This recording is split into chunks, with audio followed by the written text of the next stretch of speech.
रविवार रविवार रविवार रविवार रविवार, कधी येणार आहे रविवार? अजून 4 दिवस बाकी आहेत सुट्टीला.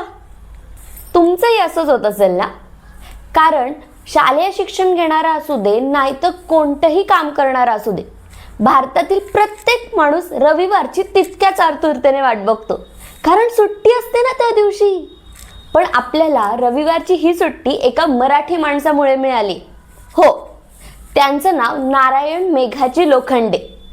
इंग्रजांच्या काळामध्ये ना कापड मिलला फार जोरदार मागणी होती, म्हणून हे मिलचे मालक कामगारांना हवं तसं वागणूक देत होते. म्हणजे ना तास ठरलेले होते ना कोणती सुट्टी. कामगारांच्या हक्कासाठी आणि त्यांना न्याय मिळवून देण्यासाठी तेव्हा एक चळवळ सुरू झाली होती, कामगार चळवळ. त्याचेच हे नेते नारायण मेघाजी लोखंडे. त्यांनी ब्रिटिश सरकारसमोर काही मागण्या ठेवल्या होत्या. कामाचे तास ठरलेले असावे, जेवणासाठी दुपारी अर्धा तास वेळ मिळावा, रविवारी पूर्णतः सुट्टी असावी आणि कोणत्याही कामगाराचं वय हे 16हून अधिक असलं पाहिजे. तेव्हा ब्रिटिश सरकारने ह्या मागण्या लाथाडल्या होत्या.